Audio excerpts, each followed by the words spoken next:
Everyone warned them. Every single person who heard about it said the same thing. Friends, neighbors, the lady at the pet store, even the vet. They all said it with that same tight smile, the kind people use when they already know you're making a mistake.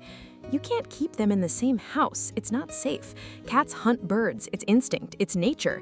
You can't fight nature. And they weren't wrong. Not technically. Cats do hunt birds. That's just biology. But biology didn't account for Mango. Mango was a big, fluffy orange tabby, built for two things: napping in sunbeams and demanding snacks at 6 a.m. He had that slow, heavy confidence that big cats carry. Not aggressive, not mean, just certain, like he'd already decided how every room worked before he walked into it. He'd been with the family for 2 years when they brought home the lovebird. Her name was Kiwi, green and peach, small enough to fit in a closed fist, and fearless in a way that made no biological sense. She arrived chirping like she owned the place, which it turned out she basically did within a week. The first introduction did not go well. Mango spotted the cage from across the room. His ears went flat, his tail went low. He moved toward it the way cats move when they've locked onto something. Slow, deliberate, completely focused. The family held their breath. He got within 2 feet of the cage. Kiwi walked straight up to the bars, tilted her little head, and screamed directly into his face. Not a scared sound, not a warning chirp, a full, "I see you and I am not impressed" sound. Mango stopped, blinked, took one slow step backward, and just sat down. He sat there for 20 minutes, staring at her, not pouncing, not hissing, just staring, like the cat who had encountered a problem he hadn't expected and wasn't sure how to categorize. That was day 1. By day 3, Mango had moved his favorite napping spot to right beside the cage. Not hunting, not stalking, just present, like a very large, very fluffy security guard who'd decided this was his post now. He'd sit there for hours, just watching, the way cats watch things they've decided belong to them. The family watched. They stayed cautious. They kept the cage closed. They never left them unsupervised. But something kept happening that they couldn't quite explain. Every morning, Kiwi would start chirping the second she heard Mango's paws on the floor. Not alarm calls, not distress, just chirping, like she was saying, "Hey, good morning, you're finally up." The family started timing it. Silent all night. Then the moment Mango's weight hit the hallway floor, she'd start, every time. And Mango would walk over and sit beside the cage, every single morning without fail, before food, before anything. If you've ever seen something that shouldn't work somehow working anyway, if you've ever watched 2 different souls figure each other out despite every reason not to, then you already know where this is going. And if you haven't subscribed yet, now's the time. Hit that button because what happens next is the part nobody saw coming. 3 weeks in, the family made a decision that terrified them. They opened the cage.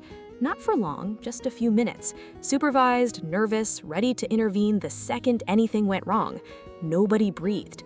Kiwi hopped to the cage door, looked around, looked at Mango. Mango looked back. She flew across the room, not away from him, toward him, landed 3 inches from his nose on the couch cushion. The family froze. Mango sniffed the air once, then he did something nobody in that room expected. He closed his eyes. Not alert, not tense, not ready to strike. He just closed his eyes, like her presence was simply not a threat, like whatever internal alarm system cats carry had looked at this tiny green bird and quietly decided, not a problem, this one's ours. Kiwi walked in a small circle, settled against his side, and started preening his fur.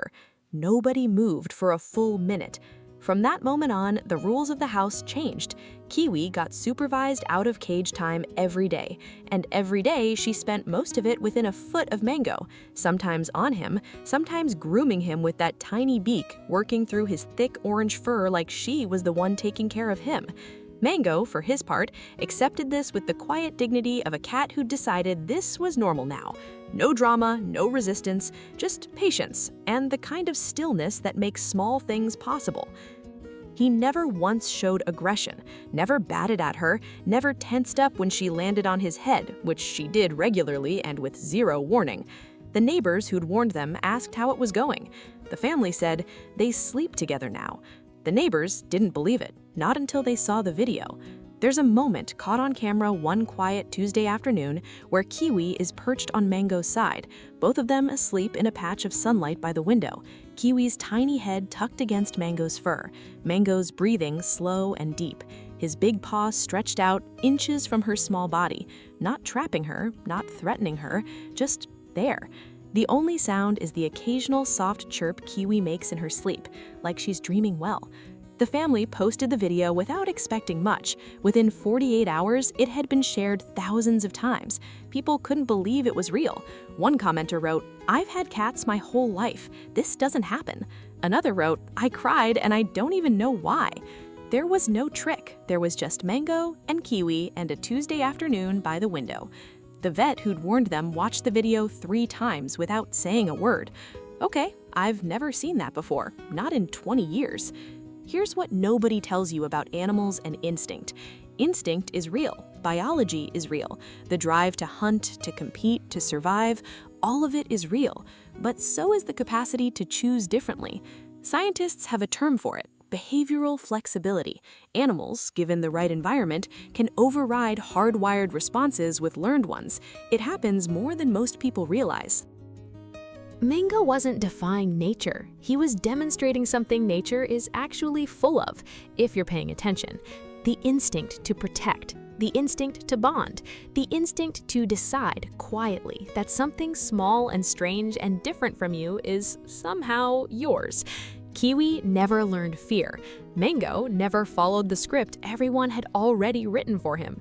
And together, in a house where everyone said it was impossible, they built something biology textbooks don't have a name for.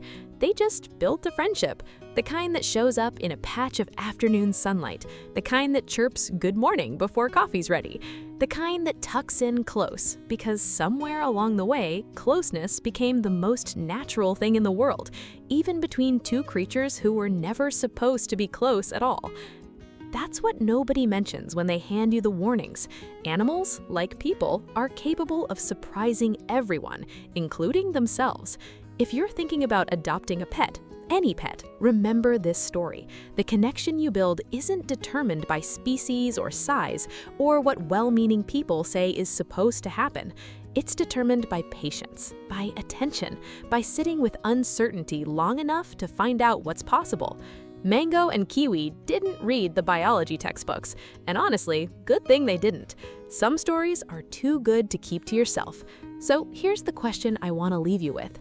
Do you think what Mango and Kiwi have is real love, or is it just two animals who got used to each other? Tell me in the comments. I genuinely want to know where you land on this one.